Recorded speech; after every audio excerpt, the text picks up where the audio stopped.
Hello, welcome to 30 Minutes. I'm Rick Anthony. I recently read that in just a few years, many of us will have a digital twin, a digital clone that looks like you, thinks like you, and has your likes and dislikes, anticipates the purchases you're likely to make and where and when you'll make them. Major companies are making huge investments in generative artificial intelligence to replicate their customers. And so far, there are virtually no guardrails to monitor or control how far artificial intelligence can go in creating a parallel world populated by clones. That's just one example of the power and pervasiveness of artificial intelligence. The title of today's show is The Good, the Bad, and the Ugly, because artificial intelligence is all of those things, the promise for good and the threat for evil. To help us understand artificial intelligence and the rate at which it will affect our lives, I invited David Fink to share his knowledge and experience with us. David is an expert in emerging disruptive technologies, having spent a career in the automation industry. Since retiring, he has volunteered at Surrey Senior Services just up the road and has made presentations on alternative energy, self-driving vehicles, and of course, artificial intelligence. David, welcome to 30 Minutes. Thank you, Rick. Glad to be here. It's a hot issue. Everybody's talking about it. But artificial intelligence has so many different facets. And so my first question to you is one of definition. Generative artificial intelligence and artificial intelligence, are they the same? The only difference is the name? No, there is some salient differences. Generally, when you speak of artificial intelligence, you are talking about a method of learning in the same way a human learns. And humans learn by experience, by education, by observing, by being taught. And this is the intent of artificial intelligence, to do the same things expanding in the world so a machine can do what a human can do, as in the same way a human may do it, through prediction and guidance from the database of knowledge that the machine has acquired. Right. So the difference between generative and standard AI is the fact that generative is more tailored to the individual who wants to use it for a specific purpose. Let's say you want to have a speech for your brother-in-law's wedding. So you go to generative AI, so you will actually be more personalized because they know what you like, because you're going to give them clues as to what the family is like, what this person is like, who he is. And so that generative can now create a profile and give a speech based on that. The downside of this is the more accurate you have in your data curation, and we'll talk about that in a few minutes, the more accurate you'll be able to get the facts. If you have a database that has everything in it, truth, false, speculation, rumors, lies, some facts, you will not get much of an output that you can guarantee is correct. Junk in, junk out. Exactly. In the old days, you used to call it garbage in, garbage out. Yeah. So generative is more like what the consumer would use to help him do something. Is it somewhat analogous to cognitive intelligence versus emotional intelligence? Cognitive is how I think and how I reason and deal with data. Rather, emotional intelligence is how I feel and how I relate.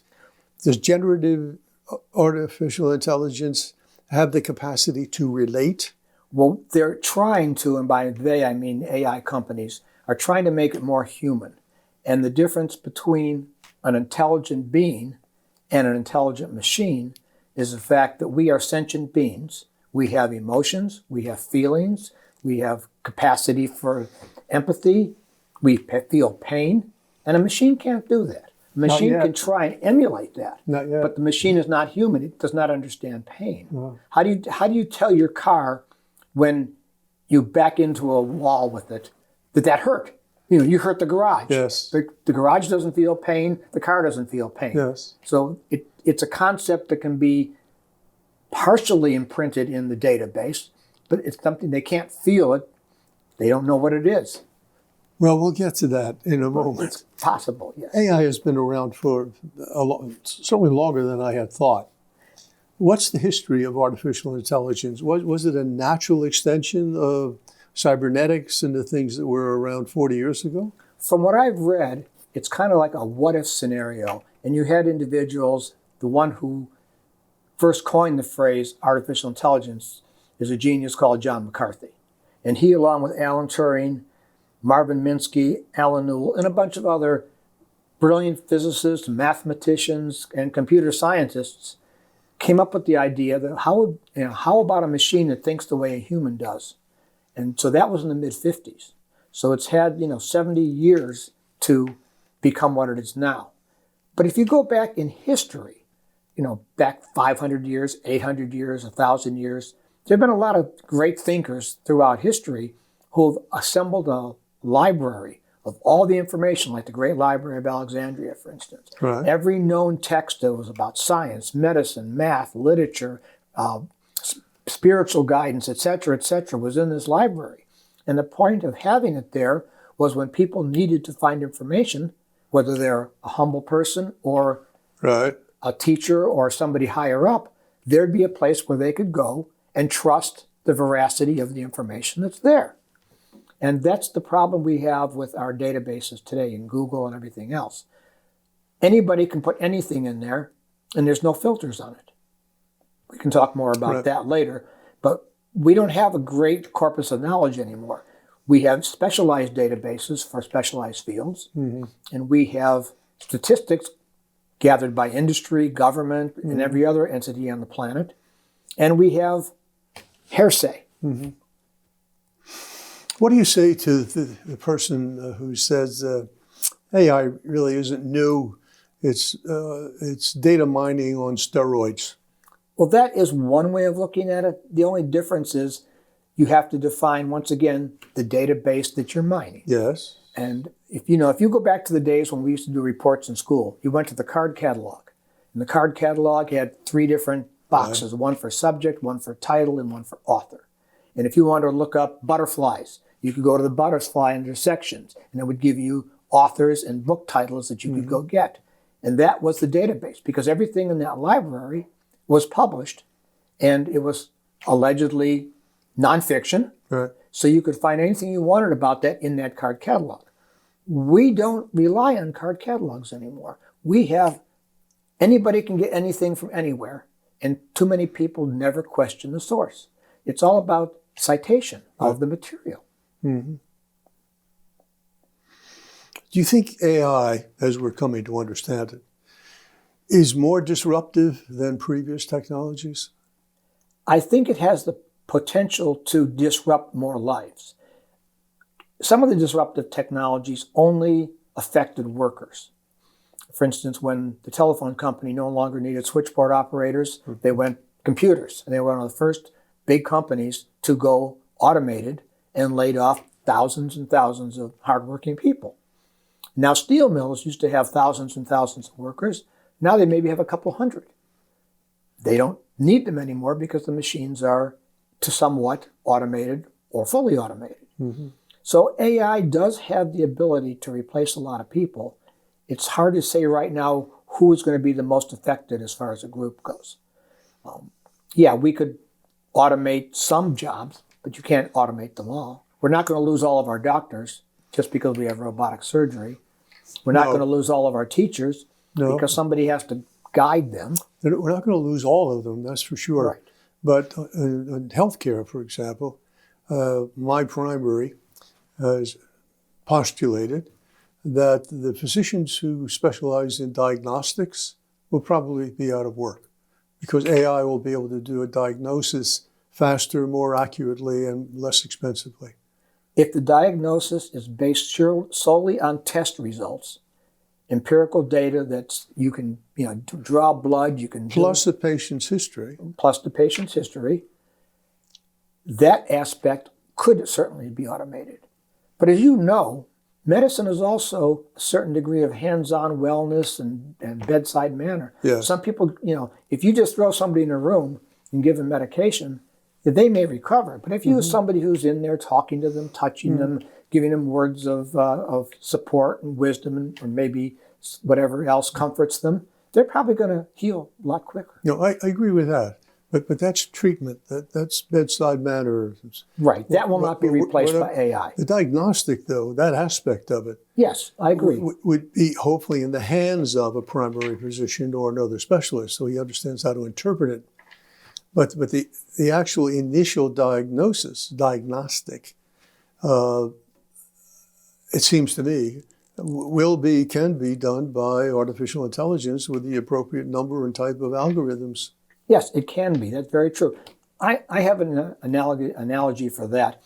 If you take a self-driving car, and it can do a lot of things, we won't go into the full ramifications of that discussion, but they still want a driver just in case something happens, something that the computer-driven car can't anticipate, or something changes really fast that the car can't do. So you still have that human overseeing it. So the same thing with the technician in the doctor's office, the diagnostician. He can look at thousands and thousands of scans, and the computer can be right on all 10,000 of them, but he still wants to make sure that he's pushing the buttons to make sure that that's the right treatment after the scan has been, evaluated for what it is. David, every day in the business press, there are at least a half a dozen or more articles on generative AI, who's winning, who's losing, who's trying to come up with something different. But I think the most disturbing part of the headlines is that the Chinese are far away ahead of us and everybody else. 58% of their businesses are transitioning towards or have adopted AI. We're a full, I think, about 20 points behind China. One, is that disturbing to you? And two, how has it happened? Well, my initial reaction to that is, look at the business models. Companies have automated. They went from manual procedures to computer-driven procedures, and now they get into robotic procedures. Customer service is basically something that's an interface between human and a computer, where you're asking a question or typing in a question. You're not really talking to a person because they've cut back on so many people, because a certain number of their situations can be handled by a simple computer interface to a customer. That's an economic decision primarily. Companies don't want to hire more people than they have to, as long as they can keep the service level up to a reasonable level of business flow. I'm not sure how the Chinese work. If the Chinese don't have the profit motive we do, because it's not a democracy, then they probably don't care if they have extra people or not. They just don't have to feed them. Care and feeding. I don't really know where the Chinese stand on AI or what they plan to do with it. I suppose it all depends on if it's a company that's global in its reach, and you have people throughout the world who are using the same procedures we do for customer service and business intelligence and distribution and logistics. But they may not. But on the assumption that they're using it, for example, to enhance their position as a chip maker and electric cars, since they lead the world in that as well, there's certainly healthcare. There's certainly applications that are obvious where AI would give them a competitive advantage, and in fact is. And we, the U.S., seems to be falling behind. Now, I may be overstating it, but that's the impression I have. Well, no, I think if you look at the difference between how manufacturing was in the 50s and the 60s and then through the 70s, 80s, etc. Back in the 50s and 60s, we made everything we could. We didn't really start buying things from the Far East until later. We bought things from Japan, and then we bought things from Mexico, and then we started buying things from other countries. As Japan got too expensive, we went to Taiwan. We went to Indonesia. Now we're going to India. Eventually, we might go to Africa, but that's a different situation because they don't really have the same access to the raw materials that we need in most of the things we do. But we keep going to a cheaper labor market. And the Chinese don't really have to worry about that because they don't pay most of their employees are paid barely subsistence wages anyway. So I don't really know if it should be a threat. But getting back to our economic market, we went there to save money. If we could buy a piece of steel in Japan and ship it over here for less than we could make it here, that's what companies did.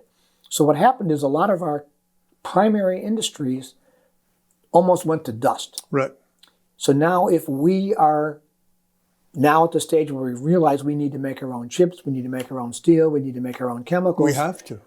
It's our fault. We let this happen. The Chinese didn't take the business. Yes. We sought them out for a lower cost. No.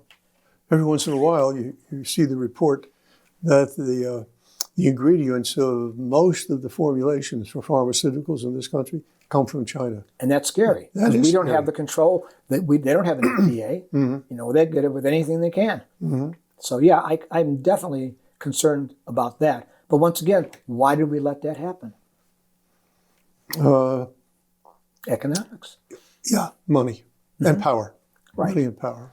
I mean, there's some engineering companies now who have laid off engineers in the United States, and they're doing their engineering work in India. Yes. And there's some things I've read recently where a big law firm has a project to work on.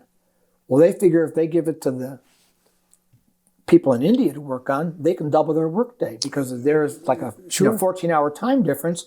We work on it at this time, they work on it at that time. We have double the number of people working on it over a 14-hour, 18-hour day instead of 24-hour day. It's certainly been true in technology where we've offshored to India principally. No, the Philippines as well, I guess. And Indonesia and every place else, yes. Yeah. I had an experience. Now Taiwan, now Vietnam. Yeah.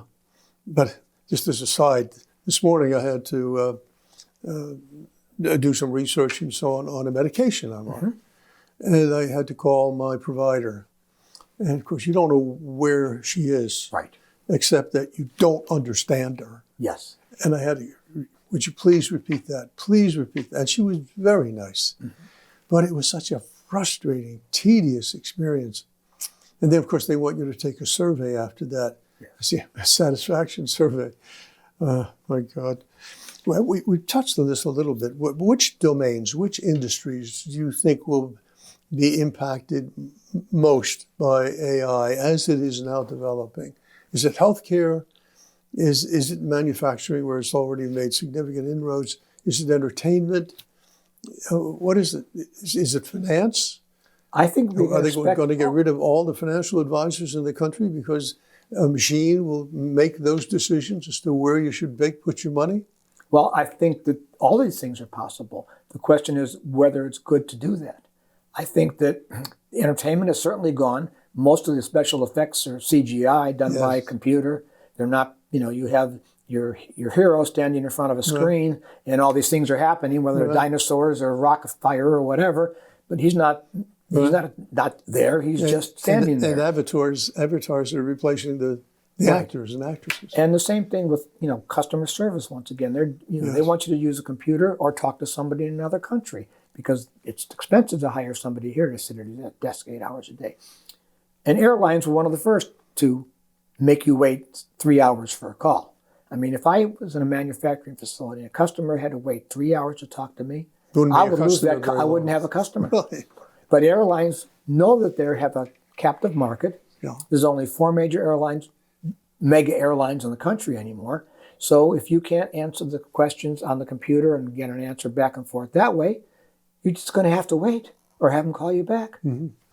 I don't think that's right, but that's what's happening. And I think a lot of industries are going to be using more and more AI. But which of the industries, and I don't want to press you too hard on this because it's almost impossible to answer, which of the industries has the greatest opportunities for artificial intelligence?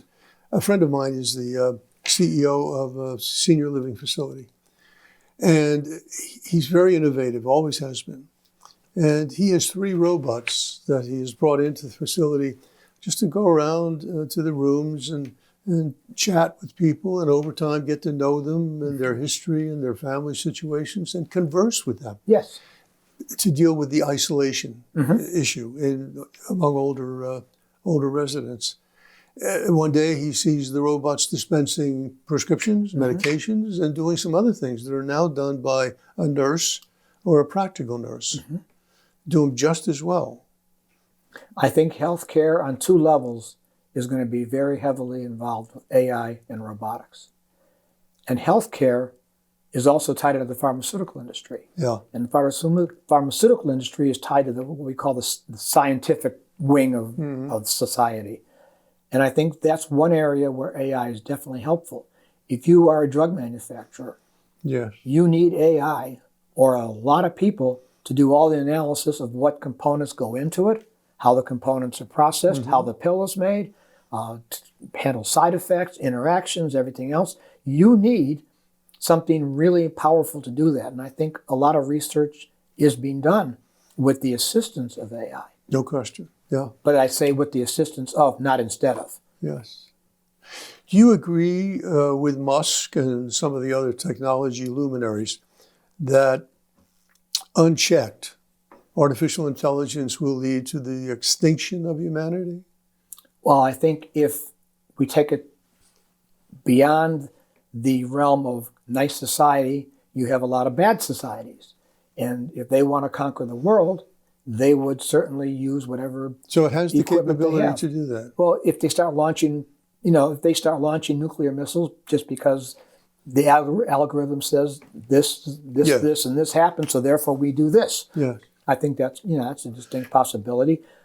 I mean, we can't control what the military is doing. The military is already using drones, and drones are killing people. Yeah. I'm not going to make a moral statement about whether that's good or bad, because we always know that war is not good, but it's necessary in some cases. The question is, are we performing our war activities ethically? Because there is something that, even war has, you're not supposed to kill civilians, you're not supposed to, do these different things. If you let a drone through AI unchecked, it won't care about these things. No. But that leads to my next question. How can we step back? It was just a couple of months ago, I think it was reported that Meta had distributed a version of AI that they were working on to a group of people with whom they regularly communicate and ask them to check it, play with it, get back to us, Sure. and so on. Somehow it got out. They didn't know where it went, or to whom it went, or how it was being used. That's pretty scary. Oh, it is. Therefore, since is the only way we control that we can control, because the industry isn't going to self-regulate itself. Government is a dismal record of regulating anything. They usually over-regulates. Is the only feasible solution to have a global entity of some kind that regulates the global activity in AI? Because companies will always be trying to get ahead and compete. How do you control it? Well, that would be the same thing tantamount to the nuclear proliferation agreements. Yes. And that's the only analogy I can think of that would probably... It's a good analogy. Which would ever get any close to this thing. You're right, industry is going to do what they do to survive. Because don't forget, legally a corporation is a person.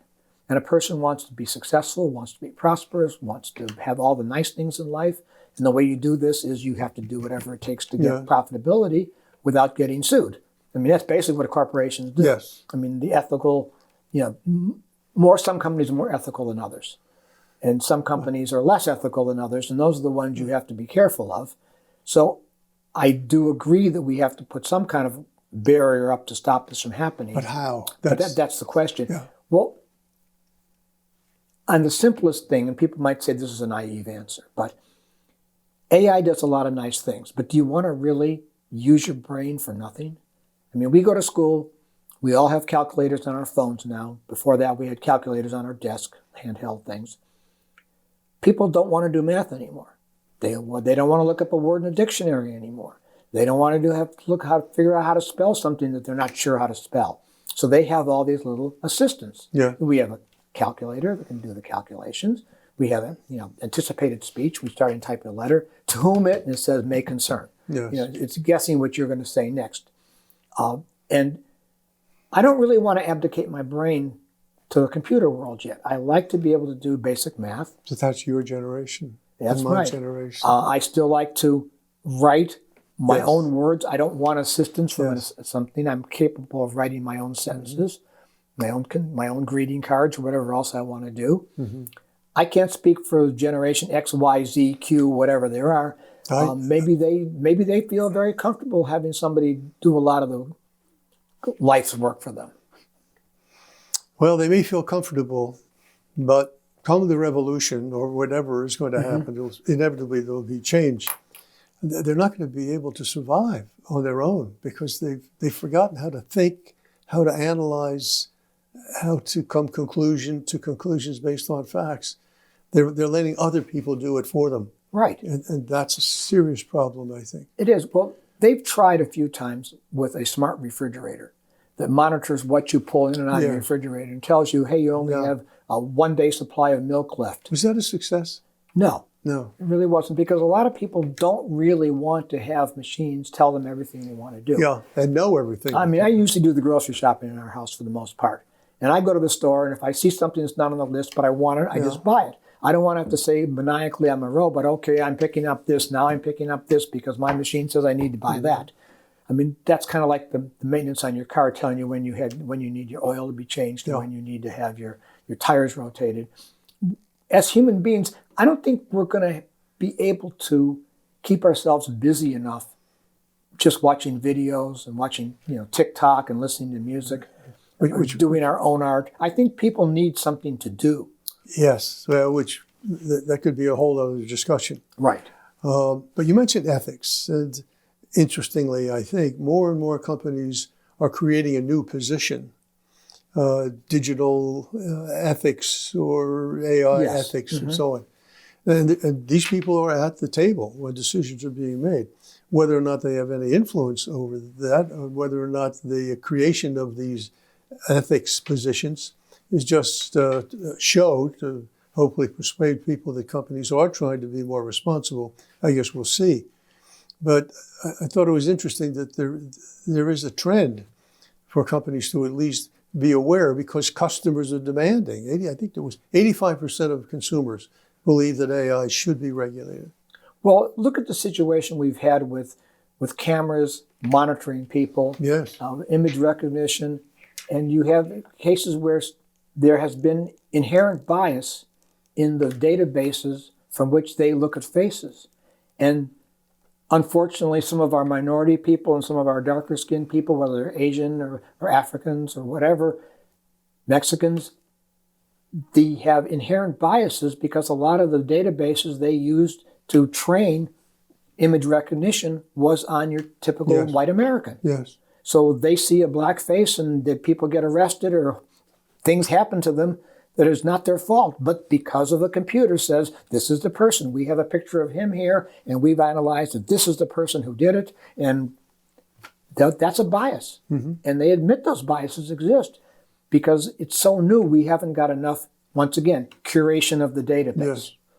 Yes. You mentioned driverless vehicles. Yes. One of the areas in which you apparently have considerable experience and knowledge. Again, I was reading that 1 in 10, by 2030, 1 in 10 vehicles will be self-driven.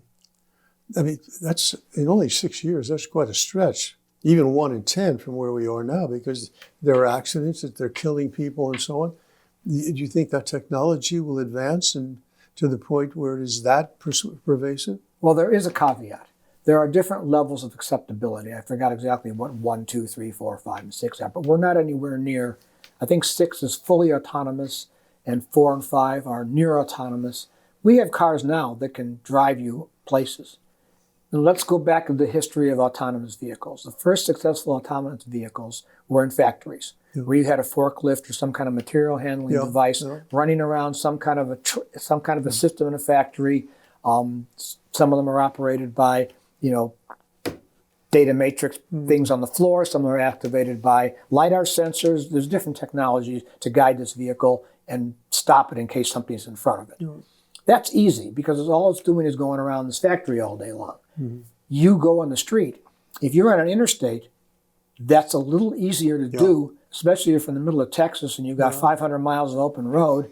That's easy. Driving in downtown Philadelphia, driving in New York City, even driving around here. Look at we have stop signs that other people don't have. Most people have a stop sign that says stop. 2-way, 3-way, 4-way, all way.